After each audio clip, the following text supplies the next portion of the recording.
బాలీవుడే కాదు Indian cine lovers ఎంతో కాలంగా ఎదురుచూస్తున్న రామాయణ గ్లిమ్స్ వచ్చేసాయి. దంగల్ వంటి క్లాసిక్ తీసిన నితేష్ తివారీ డైరెక్టర్ కావడంతో రామాయణపై ఎన్నో ఆశలు పెట్టుకున్నారు ఆడియన్స్. మరి గ్లిమ్స్ తో ఆకట్టుకున్నాడా లేదా? ఈ స్టోరీలో చూద్దాం. శ్రీరామనవమికి రావాల్సిన రామాయణ గ్లిమ్స్ హనుమాన్ జయంతికి తీసుకొచ్చాడు. విచిత్రం ఏంటంటే గ్లిమ్స్ లో హనుమంతుడే కనిపించలేదు. రాముడి క్యారెక్టర్ ను ఎలివేట్ చేయడానికి గ్లిమ్స్ రెడీ చేసినట్టుంది.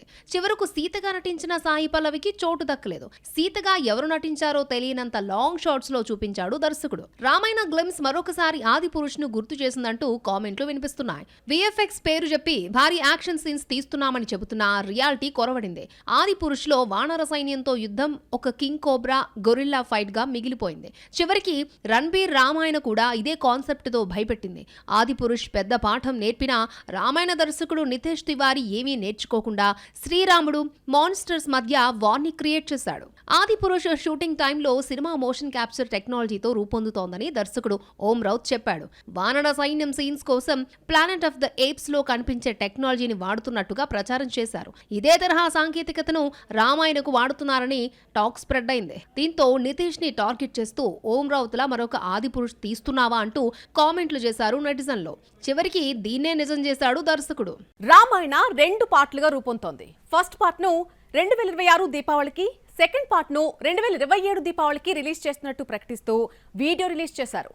అంతా బాగానే ఉన్నా నిర్మాత నమిత్ మల్హోత్రా ఎప్పుడైతే ఒక్కో పార్ట్ ను 2000 కోట్ల బడ్జెట్ తో తీస్తున్నామని చెప్పాడో ట్రోలింగ్ స్టార్ట్ అయిపోయింది. బాలీవుడ్ ప్రెస్టీజియస్ మూవీ రామాయణకు 4000 కోట్లు ఖర్చు పెడుతున్నారని మేకర్స్ చెప్పడంలో cinema budget talk of the ఇండస్ట్రీగా మారింది. 400 కోట్లతో తీయాల్సిన సినిమాపై 4000 కోట్లు పెట్టడం ఇండస్ట్రీ వర్గాలకి షాక్ ఇచ్చింది. మోషన్ క్యాప్చర్ టెక్నాలజీతో తీసిన ఆది పురుష్ తో రామాయణను పోల్చడం మొదలైంది. ప్రభాస్ కొన్ని సీన్స్ లో యానిమేటెడ్ హీరోలా కనిపించాడు. ఈ లెక్కన రణబీర్ కపూర్ కూడా అలాగే ఉంటాడా అన్న డౌట్ స్టార్ట్ అయింది. ఇలాంటి సినిమా తీయడం కోసం 4000 కోట్ల అన్న చర్చకు ఆస్కారం ఇచ్చింది రామాయణ. గ్లిమ్స్ లో రణబీర్ ఆర్టిఫిషియల్ గా కనిపించకపోయినా టెక్నాలజీ పేరుతో సినిమాలో ఒరిజినాలిటీ మిస్ అయింది. ముఖ్యంగా యాక్షన్ సీన్స్ అయితే మరీ ఆర్టిఫిషియల్ అయిపోయాయి. 2 పార్టుల రామాయణ తీయడానికి 4000 కోట్లు అనేసరికి డబ్బులేనా అన్న సటైర్స్ మొదలయ్యాయి. తెలిసిన కథను చెప్పడానికి విఎఫ్ఎక్స్ వంకతో ఇన్ని కోట్లు ఖర్చు పెట్టాలా? విఎఫ్ఎక్స్ ఉంది కదా అని రామాయణ తీస్తున్నారా? రాముడు, సీత, రావణాసురుడు కనిపిస్తారా లేదంటే ఏఐ బొమ్మల్లా కనిపిస్తారా అని ట్రోలింగ్ చేస్తున్నారు ఆడియన్స్. విఎఫ్ఎక్స్ కోసమే డబ్బులు పరిచేయడంతో Ramayana Indian first highest budget movie అవుతుందే కానీ మైథలాజికల్ మూవీ కాలేదు. ఆది పురుషుల విమర్శలను కొని తెచ్చుకోవాలి. కథ కోసం విఎఫ్ఎక్స్ ను వాడుకోవాలే కానీ సినిమాను చెడగొట్టేలా గ్రాఫిక్స్ ఉండకూడదు. టెక్నాలజీని ఎలా వాడుకోవాలో రాజమౌళికి బాగా తెలుసు. బాహుబలిలో పర్వతాలు, జలపాతాల మధ్య సీన్స్ సినిమాకు హైలైట్ అయ్యాయి. అలాగే RRR లో విఎఫ్ఎక్స్ ను వాడుకుని ట్రైన్ ప్లాస్ సీన్ ని రక్తి కట్టించాడు. ఓటీటీ రైట్స్ అంత కమ్మేశాం ఇంత కమ్మేశాం అన్నటువంటి న్యూస్ సోషల్ మీడియాలో వైరల్ అయినా నమ్మడానికి వీల్లేదా? సినిమా హైప్ కోసం ఓటీటీ రైట్స్ పెంచేస్తున్నారే గానీ అందులో ఏ మాత్రం నిజం లేదా? అన్ని ఫేక్ మెంబర్సే బయటకు వస్తున్నాయి. ఇలా వచ్చిన సినిమాలేంటి? Have a look. పెద్ద సినిమా ఏదైనా థియేట్రికల్ రైట్స్ కంటే ఓటీటీ రైట్స్ ఎంత కమ్మారో ముందుగా బయటకొస్తుంది. సినిమాను ఓటీటీలోకి అమ్మినా అమ్మకపోయినా ఇన్ని కోట్లు అన్ని కోట్లు అంటూ ప్రచారం జరుగుతుంది. పుష్ప 2 తర్వాత Bunny pan India super star అయ్యాడు. అల్లు అర్జున్ క్రేజ్ ను మరింత పెంచడానికి ఓటీటీ రైట్స్ ను పెంచేశారు. అట్లీ డైరెక్షన్ లో నటిస్తున్న మూవీని పాన్ వరల్డ్ గా రిలీజ్ చేస్తున్నారు. ఓటీటీ రైట్స్ 600 కోట్లంటూ వచ్చిన వార్తలో నిజమే లేదు. విఎఫ్ఎక్స్ వర్క్ ఎక్కువగా ఉండడంతో అల్లు అర్జున్ 22 ప్రాజెక్ట్ 1000 కోట్ల బడ్జెట్ తో రూపొందుతోంది. ఓటీటీ రైట్స్ 600 కోట్లని జనాల్లోకి పంపించడం వెనుక ఓ లెక్కుంటుంది. సినిమాకు ఎంత క్రేజ్ లేకపోతే డిజిటల్ సంస్థలు ఇంత రేటు పెట్టి కొంటారు అన్న పాయింట్ ఆడియన్స్ లోకి తీసుకెళ్తారు. బడ్జెట్ 1000 కోట్లు పెట్టినా ఓటీటీ నుంచే 600 కోట్లు వచ్చేసింది అంటూ సినిమాపై నమ్మకం కల్పించే పనిలో భాగంగా ఓ ఫేక్ ఓటీటీ రైట్స్ ను బయటకు పంపుతున్నారు. వారణాసి, అల్లు అర్జున్ అట్లీ మూవీ మధ్య కోల్డ్ వార్ సాగుతోంది. 2 పాన్ వరల్డ్ రిలీజ్ కావడంతో ఓటీటీ రూమర్స్ లోనూ పోటీ పడుతున్నాయి. వారణాసి రిలీజ్ కు ఏడాది ముందే ఓటీటీ రైట్స్ ప్రస్తావన వచ్చింది. ఇందులో నిజమెంత? మహేష్ రాజమౌళి సినిమా వారణాసి బడ్జెట్ 1000 కోట్లు దాటిపోతుంది. పాన్ వరల్డ్ గా రిలీజ్ చేయడంలో భాగంగా ముందుగా హాలీవుడ్ మీడియాకు ఇంటర్వ్యూస్ ఇచ్చారు.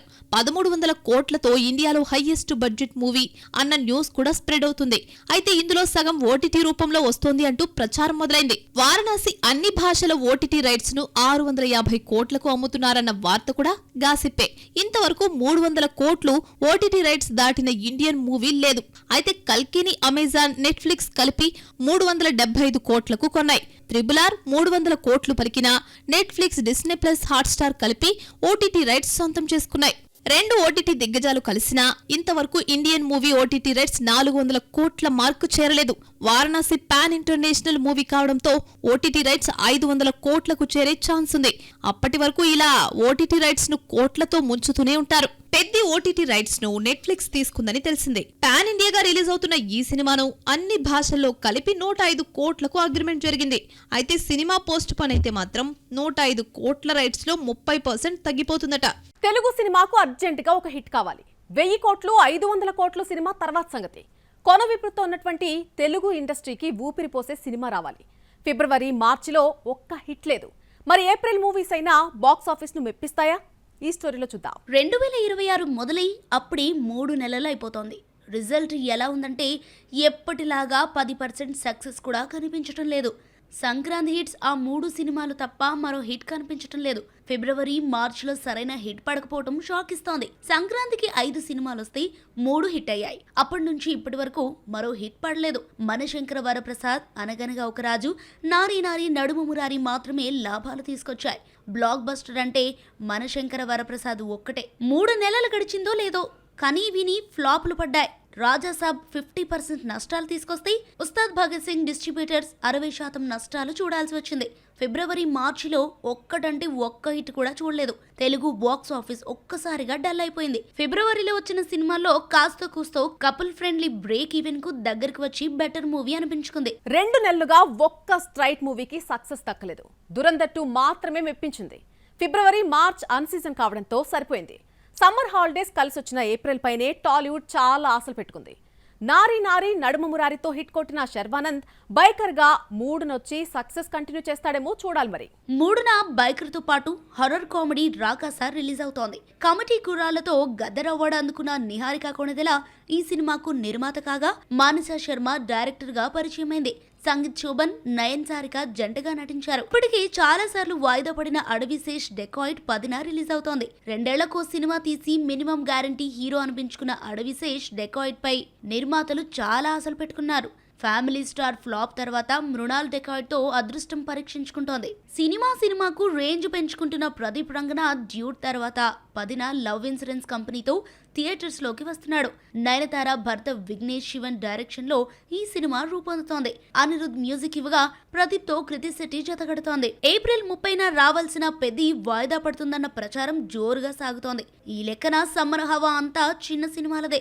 17న నాగశౌర్య బ్యాడ్ బాయ్ కార్తిక్ తో అదృష్టం పరీక్షించుకుంటున్నాడు. టోవినో థామస్ నటించిన మలయాళ చిత్రం పల్లి చట్టంబి 9న విడుదలవుతోంది. బాక్స్ ఆఫీస్ లో ఇప్పుడు మరిన్ని మూవీ అప్డేట్స్ మీకోసం. తరుణ్ భాస్కర్, ఫరియా జంటగా నటించిన గాయపడ్డ సింహం నుంచి బ్రైట్ సాంగ్ ను రిలీజ్ చేశారు. సినిమా మే 1న థియేటర్స్ లోకి వస్తోంది. కమెడియన్ సత్య హీరోగా నటిస్తున్న సినిమా జెట్లీ, రీనా సింగ్ హీరోయిన్. మత్తు వదలరా ఫేమ్ రితేజ్ రాణా డైరెక్షన్ లో రూపొందుతున్న ఈ సినిమా నుంచి ఫస్ట్ సింగిల్ ను విడుదల చేశారు. కాలభైరవ మ్యూజిక్ ఇవ్వగా శ్రావణ భార్గవి పాడింది. ఇది ఇవాల్టి బాక్స్ ఆఫీస్. రేపు మరిన్ని మూవీ ముచ్చట్లతో మళ్ళీ కలుసుకుందాం. Till then keep watching NTV.